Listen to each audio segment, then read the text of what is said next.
ನಮಸ್ತೆ ಬಂಧುಗಳೇ, ಗೋವಿಂದಾಸ ಅಭಿರುಚಿ GVR ಆಲ್ರೌಂಡ್ ಚಾನಲನ್ನು ಸಬ್ಸ್ಕ್ರೈಬ್ ಮಾಡ್ಕೊಳ್ಳಿ. ಹೊಸ ವಿಡಿಯೋಗಳಿಗಾಗಿ ಬೆಲ್ ಐಕನ್ನ ಪ್ರೆಸ್ ಮಾಡಿ. ಬಂಧುಗಳೇ, ನಾವು ಪ್ರತಿನಿತ್ಯ ಅಡುಗೆ ಮಾಡ್ಬೇಕಂದ್ರೆ ರೊಟ್ಟಿ ಚಪಾತಿ ಅನ್ನ ಫಟ್ ಅಂತ ಮಾಡಿಬಿಡ್ತೀವಿ.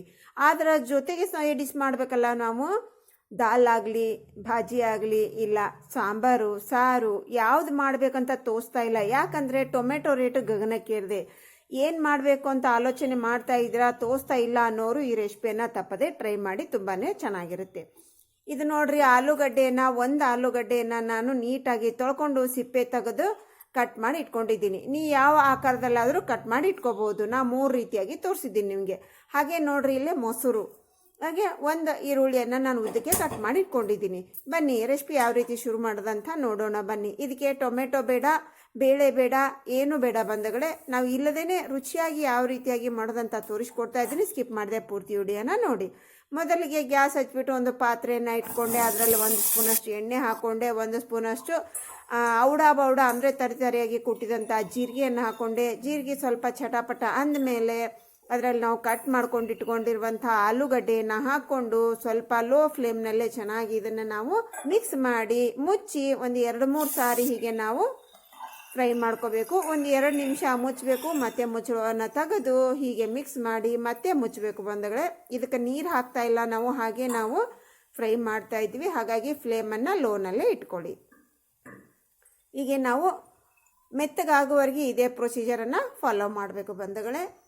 ತುಂಬ ಅಂದರೆ ತುಂಬಾ ರುಚಿಯಾಗಿರುತ್ತೆ. ಮಾಡೋದು ತುಂಬಾ ಸರಳ. ಇದಕ್ಕೆ ಟೊಮೆಟೊ ಬೇಡ, ಬೇಳೆ ಬೇಡ, ಬೇರೆ ಯಾವ ಮಸಾಲೆ ಸಾಮಗ್ರಿಗೂ ಬೇಡ. ತುಂಬಾ ಸಿಂಪಲ್ ಆಗಿದ್ರೂ ರುಚಿ ಮಾತ್ರ ಚೆನ್ನಾಗಿರುತ್ತೆ. ತಪ್ಪದೆ ಟ್ರೈ ಮಾಡಿ. ಈಗ ನೋಡ್ರಿ, ನಾವು ಹೀಗೆ ಮೆತ್ತಗಾಗುವವರೆಗೆ ಮುಚ್ಚಿ ತೆಗೆದು ಚೆನ್ನಾಗಿ ನಾವು ಫ್ರೈ ಮಾಡ್ಕೋಬೇಕು. ಇವಾಗ ಮೆತ್ತಗಾಗಿದ್ದು ಹೇಗೆ ಗೊತ್ತಾಗಬೇಕಂದ್ರೆ, 1 ಸ್ಪೂನ್ ತಗೊಂಡು ಒಂದು ಕಟ್ ಮಾಡಿ ನೋಡ್ಕೊಳ್ಳಿ. ಅದು ಈಸಿಯಾಗಿ ಕಟ್ ಆಯಿತು ಅಂತಂದರೆ ಫ್ರೈ ಆಗಿದೆ ಅಂತ ಅರ್ಥ. ಈಗ ಆ ಫ್ರೈ ಆದ ನಂತರ ಇಲ್ಲಿ ನೋಡ್ರಿ, ಈರುಳ್ಳಿನ ಉದ್ದಕ್ಕೆ ಕಟ್ ಮಾಡಿಕೊಂಡು ಬಿಡಿಸಿಟ್ಕೊಂಡಿದ್ದೀನಿ. ಅದನ್ನು ಹಾಕ್ಕೊಂಡೆ. ಇದರಲ್ಲಿ 1 ಈರುಳ್ಳಿ, 1 ಆಲೂಗಡ್ಡೆ, ಒಂದಿಷ್ಟು ಮೊಸರು ಇದ್ರೆ ಸಾಕು ಬಂಧುಗಳೇ. ನಮ್ಮ ಇವತ್ತಿನ ಸೈಡ್ ಡಿಶ್ ರೆಡಿ ಆಗಿಬಿಡುತ್ತೆ. ಈಗ ಈರುಳ್ಳಿ ಜಾಸ್ತಿ ಫ್ರೈ ಮಾಡಲಿಕ್ಕೆ ಇಲ್ಲ. ನಾವು ಒಂದು ಸ್ವಲ್ಪ ಈರುಳ್ಳಿ ಹಸಿ ವಾಸನೆ ಹೋಗ್ಬೇಕು ಅಷ್ಟೇ. ನಾವು ಒಂದು 30 ಸೆಕೆಂಡ್ ಫ್ರೈ ಮಾಡಿದರೆ ಸಾಕು ಬಂಧುಗಳೇ. ಇದರಲ್ಲಿ ನೋಡ್ರಿ, ರುಚಿಗೆ ಅನುಸಾರ 1 ಸ್ಪೂನಷ್ಟು ನಾ ಇಲ್ಲ ಕಲ್ಲುಪ್ಪನ್ನು ಹಾಕೋತಾ ಇದ್ದೀನಿ. ನೀವು ನೈಸ್ ಉಪ್ಪನ್ನು ಕೂಡ ಹಾಕೋಬಹುದು. ಆ್ಯಕ್ಚುಲಾಗಿ ಜಾಸ್ತಿ ಕಲ್ಲುಪ್ಪನ್ನೇ ಯೂಸ್ ಮಾಡೋದು ತುಂಬಾ ಒಳ್ಳೆಯದು ಬಂಧುಗಳೇ. ಈ ಗ್ಯಾಸನ್ನು ಆಫ್ ಮಾಡಿಕೊಂಡು ಕಂಪ್ಲೀಟಾಗಿ ತಣ್ಣಗಾಗಲಿಕ್ಕೆ ಬಿಡಬೇಕು. ನಮಗೆ ಬೇಗನೆ ತಣ್ಣಗಾಗಬೇಕು ಅಂದರೆ ಅದರಲ್ಲಿ ಒಂದು ಅರ್ಧ ಕಪ್ಪಿನಷ್ಟು ನೀರನ್ನು ಹಾಕ್ಕೊಂಡೆ. ಇದು ನೋಡ್ರಿ, ಒಂದು ಅರ್ಧ ಲೀಟ್ರ್ನಷ್ಟು ಮೊಸರು. ಇದು ಅರ್ಧ ಲೀಟ್ರ್ ಮೊಸರನ್ನು ನಾನು ನೀರು ಹಾಕ್ದೇನೆ ನೀಟಾಗಿ ಸ್ಪೂನಿನಿಂದ ಮಿಕ್ಸ್ ಮಾಡಿಕೊಂಡು ಇವಾಗ ಇದರಲ್ಲಿ ಸೇರಿಸ್ಕೊತಾ ಇದ್ದೀನಿ. ನಿಮಗೆ ಬೇಕು ಅಂತಂದರೆ ನೀರು ಮಿಕ್ಸ್ ಮಾಡ್ಕೊಳ್ಳಿ. ಇದು ಸ್ವಲ್ಪ ಗಟ್ಟಿಗೆನೇ ಇರಬೇಕು ಬಂಧುಗಳೇ, ಅಂದರೆ ಟೇಸ್ಟ್ ಚೆನ್ನಾಗಿರುತ್ತೆ. ಜಾಸ್ತಿ ನೀರು ಆಗಿಬಿಟ್ರೆ ನಮ್ಮ ರೊಟ್ಟಿ ಚಪಾತಿಗೆ ಸರಿ ಹೋಗಲ್ಲ. ಈಗ ನೋಡ್ರಿ, ಇದರಲ್ಲಿ 1 ಸ್ಪೂನಷ್ಟು ರೆಡ್ ಚಿಲ್ಲಿ ಪೌಡರ್, 1 ಚಿಟಿಕೆ ಅರಿಶಿನವನ್ನು ಹಾಕ್ಕೊಂಡು ಮಿಕ್ಸ್ ಮಾಡಿಕೊಂಡೆ. ಇದಕ್ಕೊಂದು ಸೂಪರ್ ಆಗಿರುವಂಥ ಒಂದು ತಡಕ ಕೊಟ್ಬಿಟ್ರೆ ನೋಡ್ರಿ, ನಮ್ಮ ಪರ್ಫೆಕ್ಟ್ ಆಗಿರುವಂಥ ರೊಟ್ಟಿ ಚಪಾತಿ ಅನ್ನಕ್ಕೆ ನಮ್ಮ ಆಲೂ ಮೊಸರು ಅಂತಾರೆ ಬಂಧುಗಳೇ. ಇದಕ್ಕೆ ಮತ್ತು ದಹಿ ಆಲೂ ಅಂತಾರೆ. ಒಬ್ಬೊಬ್ರು ಒಂದೊಂದು ರೀತಿಯಿಂದ ಕರೀತಾರೆ. ನೀವೇನಂತೀರಿ ನೋಡ್ಕೊಳ್ಳಿ. ಈಗ ಇದಕ್ಕೊಂದು ತಡಕ ಮಾಡಲಿಕ್ಕೆ ತಡಕ ಪ್ಯಾನ್ ಇಟ್ಕೊಂಡೆ. ಅದರಲ್ಲಿ 1 ಸ್ಪೂನಷ್ಟು ಎಣ್ಣೆ ಹಾಕ್ಕೊಂಡೆ. ಎಣ್ಣೆ ಜಾಸ್ತಿ ಹಾಕಲಿಕ್ಕೆ ಹೋಗಬೇಡಿ.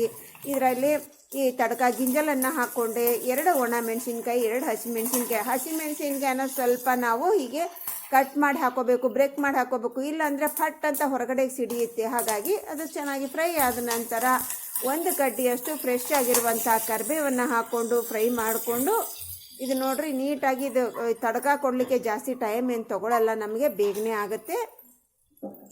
ಗ್ಯಾಸನ್ನು ಆಫ್ ಮಾಡಿಕೊಂಡು ಇವಾಗ ಅದೇ ಜಳಕ್ಕೆ ನಾವು 1 ಸ್ಪೂನಷ್ಟು ಧನಿಯಾ ಪೌಡ್ರನ್ನು ಹಾಕೋತಾ ಇದ್ದೀನಿ.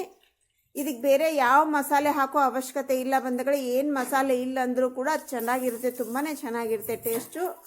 ಇದರಲ್ಲಿ ಮಸಾಲೆ ಹಾಕಿ ಬೇರೆ ಮಸಾಲೆ ನಿಮಗೆ ಬೇಕು ಅಂದರೆ, ನಿಮಗೆ ಇಷ್ಟ ಅಂದರೆ ಹಾಕೋಬಹುದು, ಏನು ತೊಂದರೆ ಇಲ್ಲ. ಆದರೆ ಮಸಾಲೆ ಅವಶ್ಯಕತೆ ಇಲ್ಲ. ಇದಕ್ಕೆ ಧನಿಯಾ ಪೌಡ್ರ್ ಹಾಕಿ ಮಿಕ್ಸ್ ಮಾಡ್ಕೊಂಡು ನಂತರ ಇದರಲ್ಲಿ 1/4 ಸ್ಪೂನಷ್ಟು ಹಿಂಗನ್ನು ಹಾಕ್ಕೊಂಡು ಮಿಕ್ಸ್ ಮಾಡಿಬಿಟ್ಟು ಇವಾಗ ಇದನ್ನು ನಾವು ಈ ಮೊಸರನ್ನು ರೆಡಿ ಮಾಡಿಟ್ಕೊಂಡಿದ್ದೀವಲ್ವ, ನಾವು ಈ ಮೊಸರು ಸಾಸಿವೆ ಇಲ್ಲ ದಹಿ ಹಾಲು ಯಾವುದನ್ನು ಅನ್ಬೋದು ಬಂಧುಗಳೇ. ಅದರಲ್ಲಿ ಒಗ್ಗರಣೆ, ಈ ತಡಕ ಅಂದರೆ ಒಗ್ಗರಣೆ ಬಂಧುಗಳೇ, ಅದನ್ನು ಹಾಕಿಬಿಟ್ಟು ಮಿಕ್ಸ್ ಮಾಡಿ ಈ ಒಗ್ಗರಣೆ ಪ್ಯಾನಿಗೆ ಸ್ವಲ್ಪ ಜಾಸ್ತಿ ಹತ್ಕೊಂಡಿರುತ್ತೆ. ಅದರಲ್ಲಿರುವಂಥ ಮೊಸರನ್ನು ಮಿಕ್ಸ್ ಮಾಡ್ಕೊಂಡು ಹಾಕ್ಕೊಂಡೆ.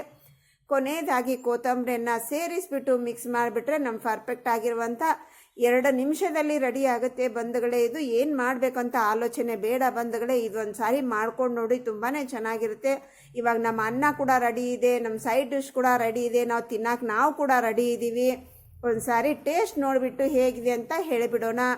ಸಿಂಪಲ್ ಆದರೂ ಸೂಪರ್ ಆಗಿರುತ್ತೆ ಬಂಧುಗಳೇ. ತಪ್ಪದೇ ಒಂದು ಸಾರಿ ಟ್ರೈ ಮಾಡಿ. ನಿಮ್ಮ ಅಭಿಪ್ರಾಯ ಅನಿಸಿಕೆನ ಕಮೆಂಟ್ನಲ್ಲಿ ತಿಳಿಸೋದನ್ನು ಮರಿಬೇಡಿ. ಒಳ್ಳೆಯ ಕಮೆಂಟ್ ಮಾಡಿದ ಪ್ರಭಾ ಅವರಿಗೆ ನನ್ನ ತುಂಬು ಹೃದಯದ ಧನ್ಯವಾದಗಳು. ಹೀಗೆ ನನ್ನ ಎಲ್ಲ ರೆಸಿಪಿಯನ್ನು ನೋಡಿ ಅಂತ ಹೇಳ್ತಾ ಇವತ್ತಿನ ರೆಸಿಪಿಯನ್ನು ಮುಗಿಸ್ತಾ ಇದ್ದೀನಿ. Thanks for watching. ಬಾಯ್.